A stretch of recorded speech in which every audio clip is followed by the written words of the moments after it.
Hello, everybody. This is Ryan from my Try Running Programs, and I'm back in 2024 to give you some of my goals. Also, kind of probably explain where I've been for those of you who have seen some of my previous videos, and I'll jump right into it. So, first and foremost, kind of the reason for disappearing is I just got bored of my last training program, and it's funny. I've always said on this channel that these videos are something I do very selfishly for myself by having people, whoever they might be, to hold me accountable.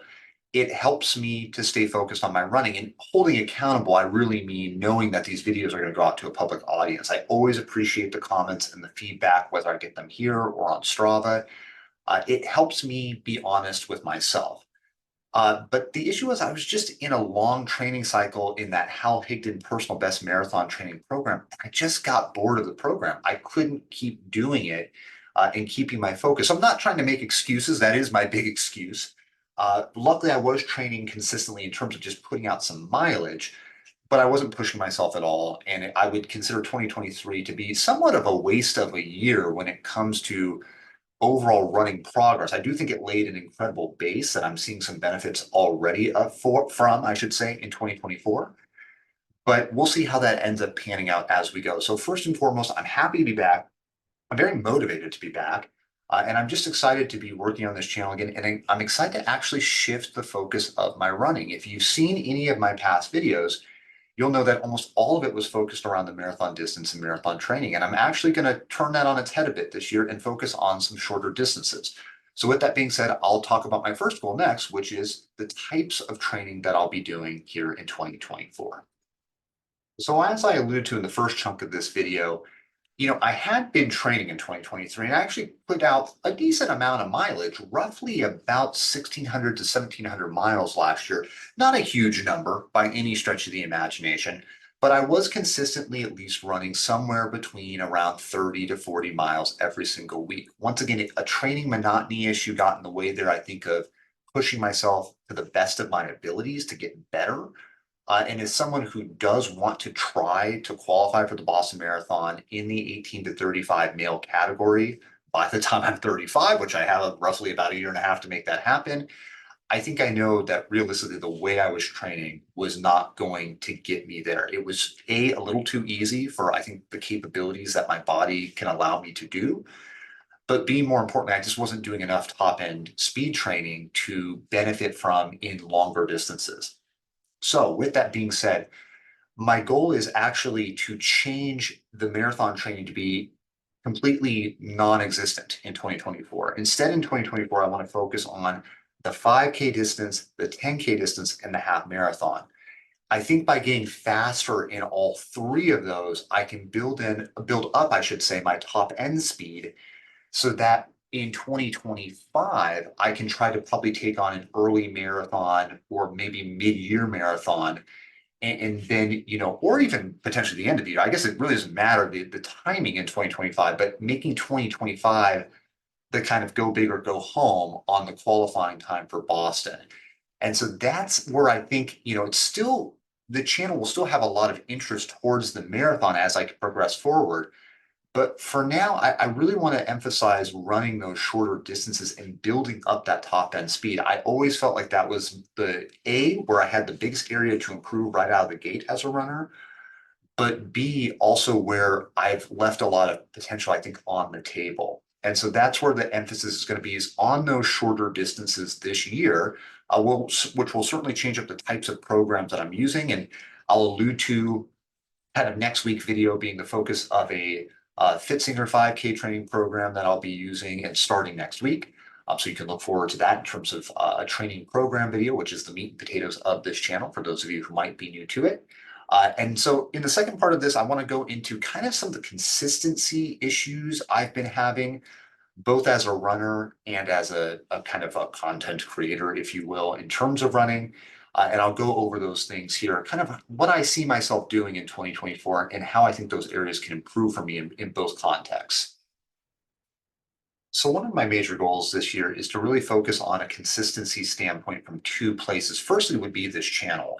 What tends to happen is I get myself very excited at the start of the new year and I start producing out a lot of content or getting a lot of ideas for content, and then it fizzles out because I realize I'm actually not doing what I want to be doing in terms of creating videos that are of interest to myself. As I have alluded to before, this is a very selfish endeavor for me. I really love creating the content for myself because it kind of creates an accountability standpoint that a lot of the viewers leaving comments on the videos or, talking about my training on Strava with me, it really gives me a sense of being able to talk to people who take running seriously like I do, who are also amateur athletes and just doing it because we love to do it. But I do have some interest in other areas, such as race selection, also in terms of how we can use over-the-counter legal supplements to try to improve our running, things of those nature. And those are all areas of great interest of mine.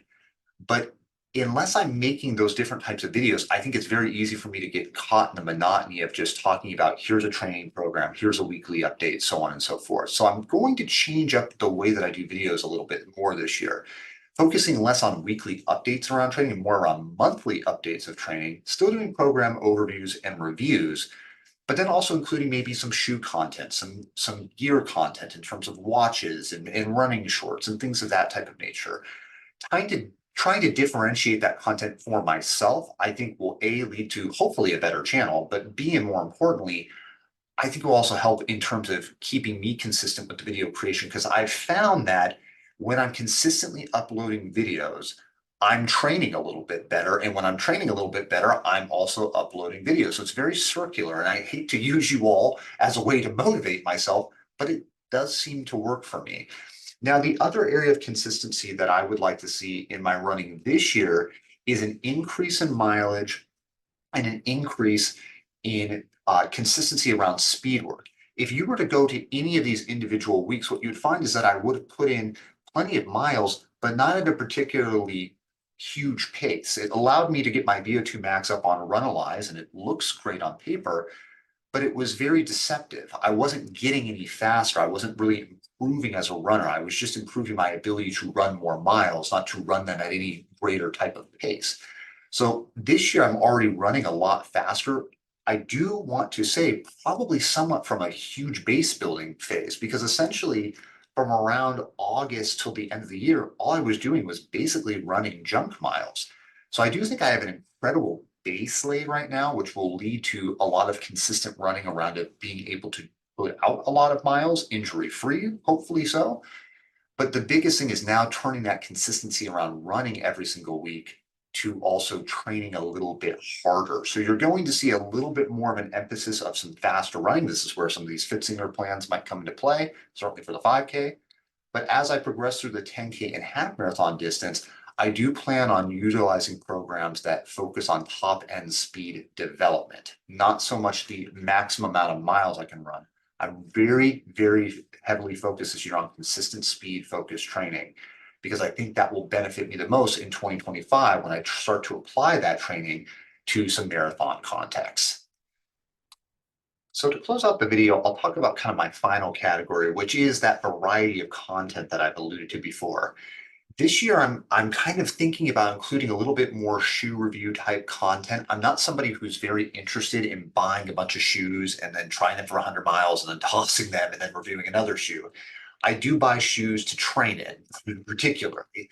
And to allude to kind of some future videos on that topic, the three shoes that I'm running in right now are the Adidas 4D FWD2, which is a very visually appealing shoe, but actually feels really good to run in. I've only run in it once so far. It felt great in the 5 miles that I ran it. And I also am running in the Hoka Clifton 8. Now, a shoe that I have off screen is actually kind of a cheaper brand, maybe more well known in the soccer world, which is the Charlie Vigorate shoe. And I've actually put the most miles on that shoe this far, and so far this year. And I'm actually really excited to talk about it because it's a shoe you can get for pretty cheap at a lot of mall type outlet stores like a J.C. Penney. And I think it's actually a great shoe. And it really is going to talk about or help me focus in on. I'm big on running on a budget, even though I'm someone who very fortunately doesn't have to worry too much about the cost of my running shoes. I'm someone who still kind of gets a drive out of finding a really great shoe in the $20 to $30 range and then utilizing it for training. So you're going to see those types of videos this year. As I alluded to before, more focus on the monthly updates and some supplementation that we can be doing. But I'm really also open to other ideas. So if people have some content that they've seen of mine in the past and that they would prefer for me to focus on, I'd love to hear that. I'm certainly open to any other topics that might be of interest to those who view these as well. So your comments always are very meaningful to me in terms of getting me to think about my training programs or to think about the videos that I'm creating. And in fact, a lot of the video categories that I'm interested in creating this year are from random conversations I've had with people on Strava or in YouTube comments. So as I always say, your comments are a huge, huge support to me understanding about kind of getting myself out of my own mind and getting me, seeing and thinking how other people are thinking. So a relatively sparse 2024 goals, but this year I think I have everything that I need, which is just a reinvigoration to actually improve my running. And certainly to also improve upon this channel and to have some videos now that have crossed the 1,000 view threshold is something I would have never even really dreamed of happening. I'm psyched when a video gets 10 views. So I really want to thank everybody who's been watching the videos, who've been leaving comments, and who've been supportive of me and the types of videos that I'm creating and the training that I'm doing. So with that being said, highly supportive of you as well. I hope your 2024 goes well. I'm always happy to give you a follow on Strava if you need somebody to give you a like or a little encouragement. And I hope that you reach all the goals that you've set for yourself this year. And I hope that you do quite well in your running. Take care, all.